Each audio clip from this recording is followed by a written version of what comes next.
अस्सलामु अलैकुम वरहमत ल्लाहि वबरकातुहू। अल्हम्दुलिल्लाह, आज हम फिर से अपनी पढ़ाई के लिए जुड़ चुके हैं और इसके लिए अल्लाह तबारक व तआला का बहुत बहुत शुक्र है, अल्हम्दुलिल्लाह। और आज हम लोग सेकंड लेसन पढ़ने वाले हैं, तो फिर आज बगैर लेट किए अपनी पढ़ाई को चालू करेंगे। उससे पहले अपने इस चैनल में हम नए सब्सक्राइबर का तहे दिल से वेलकम करते हैं। और इस पढ़ाई को आगे बढ़ाने से पहले आप इस चैनल को सब्सक्राइब कर लें, बेल आइकन को ऑल कर दें और इस वीडियो को लाइक और शेयर करना ना भूलें। तो चलिए फिर हम अपनी पढ़ाई चालू करते हैं। बिस्मिल्लाह। आज हम दूसरा लेसन पढ़ने वाले हैं और आज की पढ़ाई है मुसलमान किसे कहते हैं। इससे पहले भी हमने पढ़ा है कि मुसलमान किसे कहते हैं। ज़रा देखें कि अब कौन सी बात हम लोग को मिलने वाली है और हमें क्या इल्म होने वाला है। चलिए फिर पढ़ाई चालू करते हैं। आज मैं आपके सामने मुसलमानों की सिफत बयान करूँगा, यानी ये बताऊँगा कि मुसलमान होने के लिए कम से कम शर्तें क्या हैं, आदमी को कम से कम क्या होना चाहिए कि वो मुसलमान कहलाए जाने के काबिल हो, कुफ्र क्या है और इस्लाम क्या है। इस बात को समझने के लिए सबसे पहले आपको ये जानना चाहिए कि कुफ्र क्या है और इस्लाम क्या है।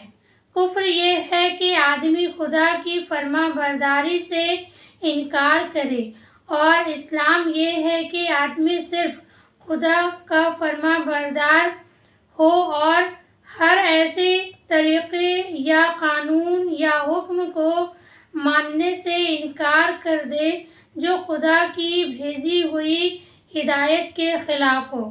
इस्लाम और कुफ्र का ये फ़र्क कुरान मजीद में साफ साफ बयान कर दिया गया है।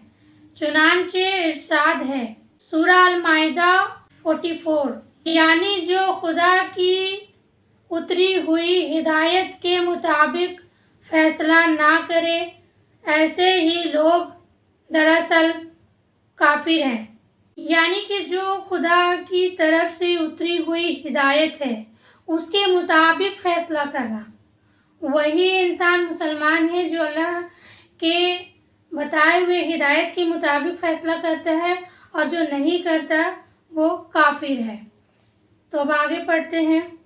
फैसला करने से ये मुराद नहीं है कि अदालत में जो मुकदमा जाए बस उसी का फैसला खुदा की किताब के मुताबिक हो, बल्कि दरअसल इससे मुराद फैसला है जो हर शख्स अपनी ज़िंदगी में हर वक्त किया करता है। हर मौके पर तुम्हारे सामने ये सवाल आता है कि फला काम किया जाए या ना किया जाए, फला उस तरह किया जाए या इस तरह किया जाए, फला मौका में ये तरीका इख्तियार किया जाए या वो तरीका इख्तियार किया जाए। तमाम ऐसे मौक़ों पर एक तरीका खुदा की किताब और उसके रसूल सल्लल्लाहु अलैहि वसल्लम की सुन्नत बताती है और दूसरे तरीके इंसान के अपने नफ्स की ख्वाहिशात या बाप दादे की रस्में या इंसानों के बनाए हुए कानून बताते हैं। अब जो शख्स खुदा के बताए हुए तरीके को छोड़कर किसी दूसरे तरीके के मुताबिक काम करने का फैसला करता है, वो दरअसल कुफ्र का तरीका इख्तियार करता है। अगर उसने अपनी सारी ज़िंदगी ही के लिए यही ढंग इख्तियार किया है तो वो पूरा काफिर है। और अगर बाज़ मामलात में तो खुदा की हिदायत को मानता हो और बाज़ में अपने नफ्स की ख्वाहिशात को या रस्म रिवाज को या इंसानों के कानून को खुदा के कानून पर तरजीह देता हो, तो जिस कदर भी वो खुदा के कानून की बगावत करता है उसी कदर कुफ्र में मुब्तला है। कोई आधा काफिर है, कोई चौथाई काफिर है, किसी में 10वां हिस्सा कुफ्र है और किसी में 20वां हिस्सा। गर्ज जितनी खुदा के कानून से बगावत है उतनी ही कुफ्र भी है।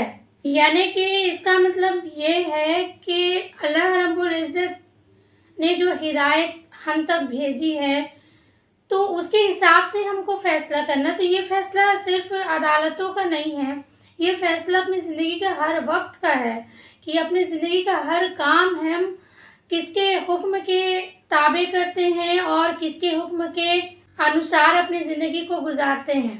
तो जो जितना अल्लाह के हुक्म का नाफरमान है वो उतना ही बगावत करता है और उतना ही कुफ्र करता है।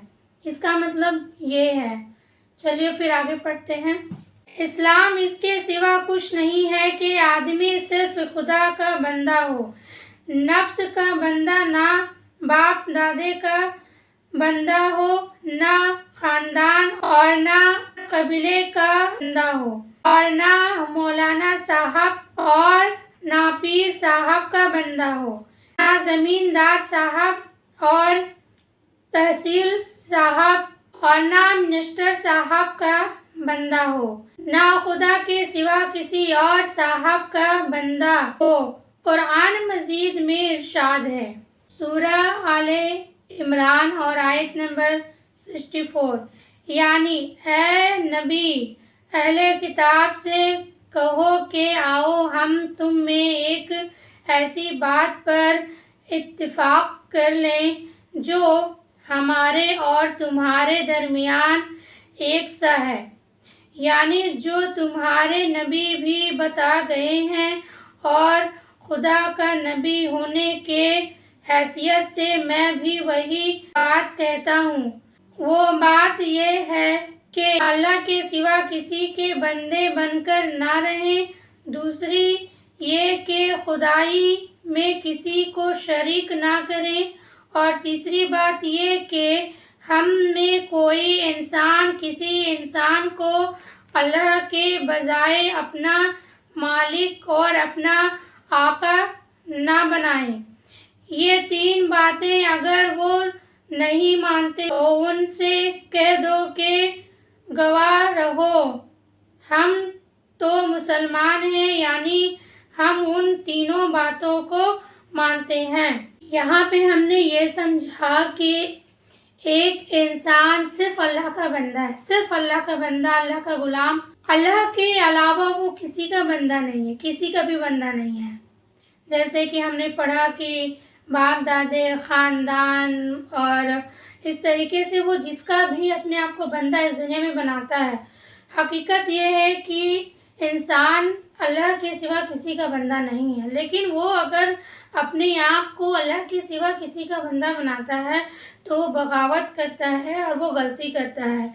कुरान मजीद में अल्लाह रब्बुल इज़्ज़त ने सूरह आल इमरान और आयत नंबर 64 में इसे क्लियर भी कर दिया है। 3 बातें जो बताई हैं, पहला ये कि अल्लाह के सिवा किसी की इबादत ना करें और अल्लाह की बंदगी में किसी को शरीक ना करें, और किसी इंसान को अपना आका या मालिक ना बनाएं। ये 3 बातें जो मानते हैं और उसको अमल करते हैं तो वो मुसलमान हैं। फिर आगे सूरह आले इमरान और आयत नंबर 83 में, यानी क्या वो खुदा की इताअत के सिवा किसी और की इताअत चाहते हैं, हालांकि खुदा वो है कि ज़मीन व आसमान की हर चीज़ अल्लाह रब्बुल इज़्ज़त की इताअत कर रही है और सब को उसी की तरफ लौटना है। इस आयत में हमने ये पढ़ा कि अल्लाह रब्बुल इज़्ज़त फरमा रहा है कि अल्लाह रब्बुल इज़्ज़त की ज़मीन व आसमान की हर चीज़, यानी कि मखलूक और जानवर, पक्षी, पेड़ पौधे, यानी तमाम चीज़ उसमें आ जाता है, वो तमाम चीज़ अल्लाह की इबादत करते हैं। चलिए अब देखते हैं कि इस आयत के बारे में क्या है। उन दोनों आयतों में एक ही बात बयान की गई है, यानी कि ये कि असल दीन खुदा की इताअत और फरमाबरदारी है।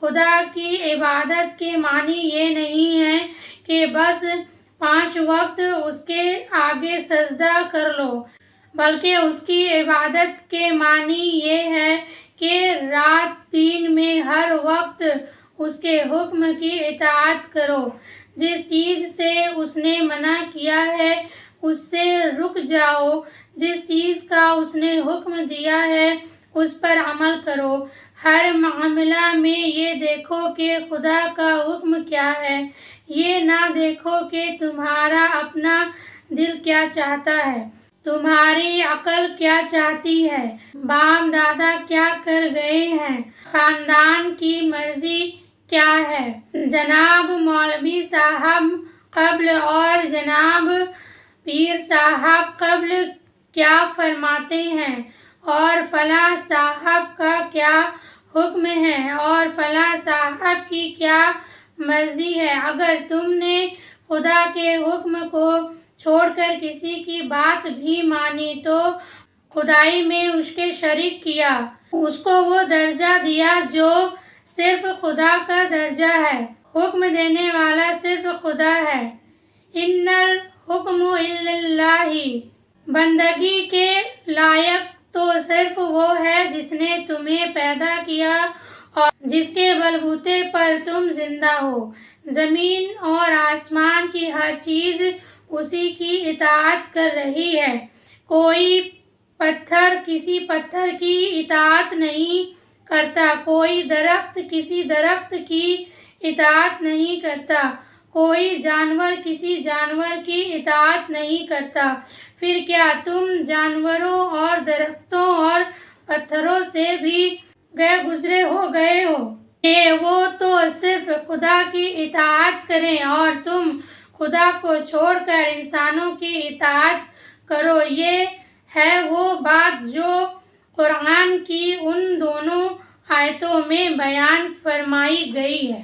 ہم لوگوں نے جیسے کہ 2 آیت ابھی ہم لوگوں نے پڑھا تھا سورہ آل عمران کی 64 اور 83، اور ان دونوں آیتوں کو ملا کر یہاں پہ کلیئر کیا گیا کہ اللہ رب العزت کی عبادت زمین و آسمان کی تمام چیزیں کرتی ہیں، پتھر ایک دوسرے کی اطاعت نہیں کرتی، درخت ایک دوسرے کی اطاعت نہیں کرتی ہے، یعنی کہ تمام جو چیزیں وہ ایک دوسرے کی اطاعت نہیں کرتی، وہ صرف اور صرف اللہ کی اطاعت کرتی ہے۔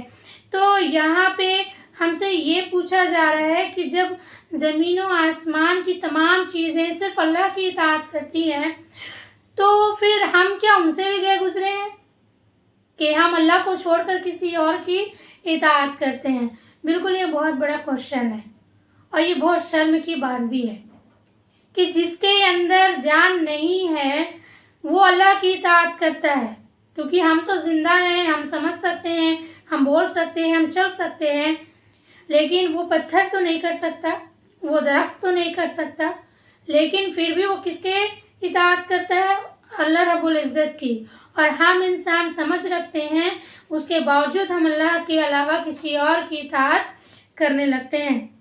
تو یہ بالکل علم بڑا ہی فائدے مند ہے ہم لوگ کے لیے کہ ہم کو اپنی زندگی میں اطاعت صرف اور صرف اللہ رب العزت کی کرنی ہے، اور اللہ رب العزت کے اتارے ہوئے ہدایت پر ہی ہم کو فیصلہ کرنا ہے، اور پوری زندگی کے ہر وقت میں ہمارا ہر کام اللہ کے حکم کے حساب سے نبی صلی اللہ علیہ وسلم کی سنت سے ہی ہونا چاہیے اگر ہم مسلمان ہیں تو پھر آج کی پڑھائی ہم یہیں کمپلیٹ کرتے ہیں، اور الحمدللہ اللہ تبارک و تعالیٰ کا شکر ہے کہ آج ہمیں بہت بہترین علم حاصل ہوا، اور آج ہم نے لیسن 2 پڑھا۔ اس بات کی اور زیادہ خوشی ہے کہ یہاں تک آپ لوگ ہم سے جڑے رہیں، اور اس بات کے لیے ہم آپ سب لوگ کا تہہ دل سے شکر ادا کرتے ہیں۔ تو پھر انشاءاللہ اگلی دفعہ ہم پھر سے ملاقات کریں گے ایک بہترین علم کے ساتھ، اور اگلی دفعہ ہم پڑھیں گے گمراہی کے 3 راستے۔ یہ تو بالکل نیو ٹاپک لگ رہا ہے، انشاءاللہ ہم لوگ اس کو اگلی دفعہ پڑھیں گے کہ گمراہی کے 3 راستے کون کون سے ہیں۔ تو بالکل انتظار کریں اس دن کے لیے کہ ہم پھر سے اس ٹاپک کو لے کر اپنی پڑھائی کریں۔ تو چلیے پھر آپ لوگ اپنا خیال رکھیں، اور اللہ رب العزت آپ سب کو سلامت رکھے۔ السلام علیکم ورحمۃ اللہ وبرکاتہ۔